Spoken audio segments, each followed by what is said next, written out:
প্রিয় দর্শক, জানিয়ে দেব আমাদের হাতে থাকা সর্বশেষ আপডেট আন্তর্জাতিক বাংলা খবর। চ্যানেলটি সাবস্ক্রাইব করে আমাদের সাথেই থাকুন। জিম্মিরা মুক্ত না হলে গাজায় লড়াই চলবে বিরতিহীনভাবে। ইসরায়েলের শীর্ষ জেনারেল সতর্ক করে বলেছেন, ফিলিস্তিনি ভূখণ্ডে জিম্মি ব্যক্তিদের দ্রুত মুক্তির জন্য আলোচনা ব্যর্থ হলে গাজায় যুদ্ধে বিরতি আসবে না। সেনাবাহিনীর দেওয়া এক বিবৃতি অনুযায়ী সেনাপ্রধান লেফটেন্যান্ট জেনারেল ইয়াল জামির বলেছেন, আমি ধারণা করছি আগামী কয়েকদিনের মধ্যেই আমরা জানতে পারব আমাদের জিম্মিদের মুক্তির জন্য একটি চুক্তিতে পৌঁছানো সম্ভব কিনা। তিনি আরও বলেন, যদি তা না হয় তাহলে লড়াই চলবে বিরতিহীনভাবে। গাজার ভেতরে শুক্রবার কর্মকর্তাদের উদ্দেশ্যে বক্তব্যে তিনি এসব কথা বলেন। ইসরায়েলি সেনাবাহিনী যে ভিডিও চিত্র প্রকাশ করেছে তাতে জামিরকে একটি কমান্ড সেন্টারের সেনা সদস্য ও কর্মকর্তাদের সঙ্গে দেখা করতে দেখা যায়। 2023 সালের অক্টোবর মাসে হামাসের হামলার সময় ইসরায়েল থেকে মোট 251 জনকে অপহরণ করা হয়েছিল। তাদের মধ্যে এখনও 49 জন গাজায় রয়েছে, যাদের 27 জন ইতিমধ্যে মারা গেছে বলে জানিয়েছে সেনাবাহিনী। এদিকে চলতি সপ্তাহে ফিলিস্তিনি সশস্ত্র গোষ্ঠীগুলো দুটি ভিডিও প্রকাশ করেছে, যেখানে জিম্মিদের অত্যন্ত ক্ষীণ এবং দুর্বল অবস্থায় দেখা যায়। যুক্তরাষ্ট্র, মিশর ও কাতারের মধ্যস্থতায় যুদ্ধবিরতি ও জিম্মিদের মুক্তির বিষয়ে যে আলোচনা চলছিল তা গত মাসে ভেঙে পড়ে। তারপর থেকে ইসরায়েলে আরও কঠোর সামরিক পদক্ষেপের দাবি উঠেছে।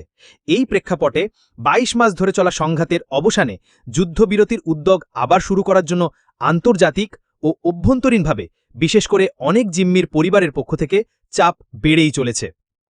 অন্যদিকে ত্রাণ সংস্থাগুলি সতর্ক করে জানিয়েছে, গাজার জনগণ ভয়াবহ দুর্ভিক্ষের মুখে পড়েছে, যা ইসরায়েলের ত্রাণ সরবরাহে আরোপিত বিধিনিষেধের ফলে সৃষ্টি হয়েছে। তবে জামির এই অভিযোগ সম্পূর্ণরূপে প্রত্যাখ্যান করেছেন। তিনি বলেছেন, ইচ্ছাকৃতভাবে অনাহারে রাখার মিথ্যা প্রচারণা একটি উদ্দেশ্য প্রণোদিত, সময় নির্ধারিত ও প্রতারণামূলক প্রচেষ্টা, যার মাধ্যমে আইডিএফ বা ইসরায়েলি সেনাবাহিনীকে যুদ্ধপরাধের দায়ে অভিযুক্ত করার চেষ্টা করা হচ্ছে। তিনি আরও বলেন, গাজা উপত্যকার বাসিন্দাদের মৃত্যুর জন্য এবং তাদের দুর্ভোগের জন্য দায়ী হচ্ছে হামাস। সরকারি পরিসংখ্যানের ভিত্তিতে তৈরি হিসেব অনুযায়ী 2023 সালে হামাসের হামলায় 1219 জন নিহত হয়, যাদের বেশিরভাগই ছিল বেসামরিক নাগরিক। এছাড়া গাজায় সরলপতিয়ার পর থেকে এখনও পর্যন্ত ইসরায়েলের মোট 889 জন সেনা নিহত হয়েছেন বলে জানিয়েছে দেশটির সেনাবাহিনী। অন্যদিকে গাজায় ইসরায়েলি অভিযানে এখনও পর্যন্ত কমপক্ষে 60,332 জন নিহত হয়েছে, যাদের বেশিরভাগই বেসামরিক নাগরিক। হামাস নিয়ন্ত্রিত অঞ্চলটির স্বাস্থ্য মন্ত্রকে দেওয়া এই তথ্য জাতিসংঘ নির্ভরযোগ্য বলে গণ্য করে। এদিকে সার্বভৌম ফিলিস্তিন রাষ্ট্র না হওয়া পর্যন্ত নিরস্ত্রীকরণে রাজি হবে না হামাস। সার্বভৌম ফিলিস্তিনি রাষ্ট্র না হওয়া পর্যন্ত নিরস্ত্রীকরণে সম্মত হবে না হামাস।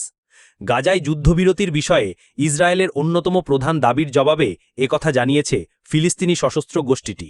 হামাস বলেছে, যুক্তরাষ্ট্রের প্রেসিডেন্ট ডোনাল্ড ট্রাম্পের মধ্যপ্রাচ্য বিষয়ক দূত স্টিভ উইটকফের একটি মন্তব্যের জবাবে তারা এই প্রতিক্রিয়া জানিয়েছে।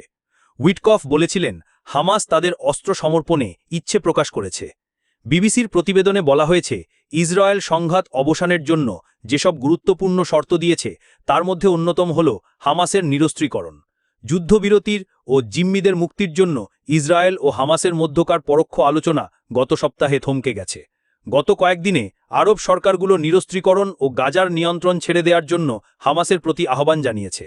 এর আগে ফ্রান্স ও কানাডা সহ পশ্চিমা কিছু দেশও ফিলিস্তিন রাষ্ট্রকে স্বীকৃতি দেওয়ার পরিকল্পনার কথা ঘোষণা করেছে। যুক্তরাজ্য বলেছে, ইসরায়েল সেপ্টেম্বরের মধ্যে কিছু নির্দিষ্ট শর্ত পূরণ না করলে তারা এটি করবে।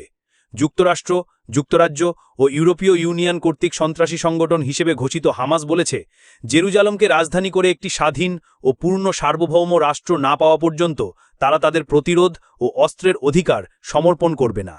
ইসরায়েল ডিফেন্স ফোর্স বা আইডিএফের লেফটেন্যান্ট জেনারেল ইয়াল জামির শুক্রবার সতর্ক করে বলেছেন, হামাসের হাতে থাকা জিম্মিদের মুক্তির জন্য আলোচনা ব্যর্থ হলে গাজায় লড়াইয়ের কোনো বিকল্প তাদের হাতে থাকবে না।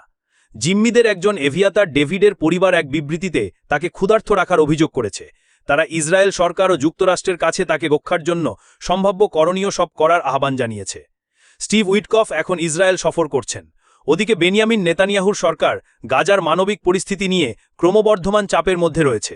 জাতিসংঘের সংস্থাগুলো গাজায় মনুষ্যসৃষ্ট ব্যাপক অনাহারের বিষয়ে সতর্ক করেছে। তারা এজন্য ইসরায়েলকে দায়ী করেছে। ইসরায়েল অবশ্য বলছে, সেখানে অনাহার নেই এবং ত্রাণ বিতরণে কোনো বিধিনিষেধও নেই।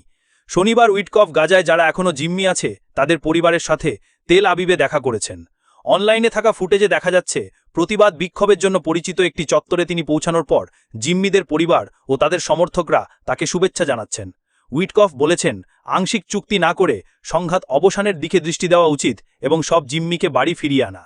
তিনি বৃহস্পতিবার নেতানিয়াহুর সাথে দেখা করেছেন। শুক্রবার গাজার দক্ষিণাঞ্চলে ব্যাপক সমালোচিত একটি ত্রাণ বিতরণ কেন্দ্র পরিদর্শন করেছেন। বিবিসি মনে করে 2023 অক্টোবরের 7 তারিখে ইসরায়েলের ভূখণ্ডে ঢুকে হামলা চালায় হামাস। এতে 1200 নিহত হয় এবং তারা 251 জনকে জিম্মি করে নিয়ে যায়। জবাবে গাজায় ইসরায়েলের সামরিক অভিযানে 60,000-এর বেশি মানুষ মারা গেছে। এছাড়াও 93টি শিশুসহ 169 জন অপুষ্টির শিকার হয়ে মারা গেছে বলে হামাস নিয়ন্ত্রিত স্বাস্থ্য মন্ত্রণালয় জানিয়েছে। এদিকে ইসরায়েলকে কোনো অস্ত্র সরবরাহ নয় নিশ্চিত করল কানাডা। গাজায় মানবিক পরিস্থিতি অবনতির প্রেক্ষাপটে ইসরায়েলের সমরাস্ত্র রপ্তানিতে নিষেধাজ্ঞা বহাল রাখার সিদ্ধান্ত পুনর্ব্যক্ত করেছে কানাডা। শনিবার কানাডার পররাষ্ট্রমন্ত্রী অনিতা আনন্দ এক বিবৃতিতে এই তথ্য জানান। তিনি বলেন, গাজায় ব্যবহারের সম্ভাবনা আছে এমন সামগ্রী রপ্তানির জন্য 2024 সালের জানুয়ারি থেকে কোনো নতুন লাইসেন্স অনুমোদন পরে হয়নি। তিনি বলেন, গাজায় ব্যবহৃত হতে পারে এমন সামরিক পণ্যের লাইসেন্স আমরা 2024 সালের শুরুতেই স্থগিত করেছি এবং এখনও তা স্থগিতই রয়েছে। কোনো অনুমোদন দেওয়া হয়নি। গত 29 জুলাই প্রকাশিত একটি প্রতিবেদনে দাবি করা হয়, কানাডা থেকে ইসরায়েলে এখনও অস্ত্র যাচ্ছে। এ প্রসঙ্গে আনন্দ বলেন, প্রতিবেদনের বেশ কিছু দাবি বিভ্রান্তিকর এবং বাস্তবতা বিকৃতভাবে উপস্থাপন করা হয়েছে। তিনি ব্যাখ্যা করেন, প্রতিবেদনে যেগুলিকে গুলি বলা হয়েছে সেগুলি আসলে পেইন্ট বল ধাঁচের। এগুলির সঙ্গে এমন যন্ত্র ছিল যা আগ্নেয় অস্ত্রকে সাধারণ গোলাবারুদ ব্যবহারে অকার্যকর করে তোলে। এগুলি যুদ্ধক্ষেত্রে ব্যবহারের উপযোগী নয়। যদি কেউ এমন কিছু ব্যবহারের চেষ্টা করেও তাহলেও সেটির জন্য লাইসেন্স লাগবে, আর সেই লাইসেন্স কখনোই দেওয়া হতো না। তিনি আরও নিশ্চিত করেন, লাইসেন্স স্থগিত হওয়ার আগে থেকেই কোনো কানাডীয় প্রতিষ্ঠান ইসরায়েলে মর্টার সরবরাহ করেনি, সরাসরি বা পরোক্ষ কোনোভাবেই নয়।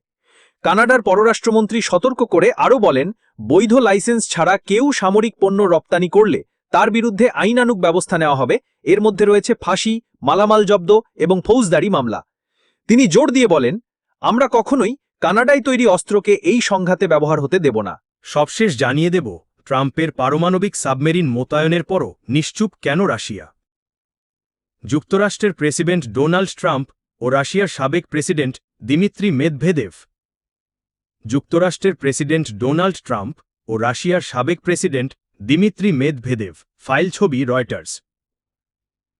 ইতিহাসে কি এই প্রথম সামাজিক যোগাযোগ মাধ্যমে কথা কাটাকাটি পারমাণবিক যুদ্ধ উত্তেজনার কারণ হতে চলেছে? সম্প্রতি সামাজিক যোগাযোগ মাধ্যমে রাশিয়ার সাবেক প্রেসিডেন্ট ও দেশটির জাতীয় নিরাপত্তা পরিষদের বর্তমান ডেপুটি চেয়ারম্যান দিমিত্রি মেদভেদেবের এক পোস্টে ভীষণ ক্ষুব্ধ হন যুক্তরাষ্ট্রের প্রেসিডেন্ট ডোনাল্ড ট্রাম্প। তাৎক্ষণিক প্রতিক্রিয়ায় তিনি 2টি পারমাণবিক সাবমেরিন রাশিয়ার জলসীমার কাছাকাছি পাঠানোর নির্দেশ দিয়েছেন বলে জানিয়েছেন। ট্রাম্পের এ পারমাণবিক সাবমেরিন পাঠানোর বিরুদ্ধে কি প্রতিক্রিয়া দেখাতে চলেছে মস্কো?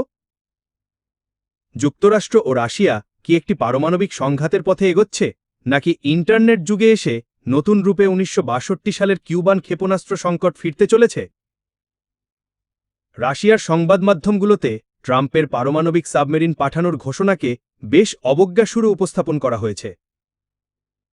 উল্লেখ্য, 1962 সালে কিউবায় তৎকালীন সোভিয়েত ইউনিয়নের ক্ষেপণাস্ত্র মোতায়েনকে কেন্দ্র করে মুখোমুখি অবস্থানে দাঁড়িয়ে গিয়েছিল মস্কো ও ওয়াশিংটন। যদিও শেষ পর্যন্ত পারমাণবিক যুদ্ধ শুরু হওয়ার আশঙ্কা বাস্তবে রূপ নেয়নি, তবে সে সময়ে বহু মানুষ আতঙ্কে দিন পার করেছেন। বিবিসির রাশিয়া প্রতিনিধি স্টিভ রোজেনবার্গ তেমনটা মনে করেন না।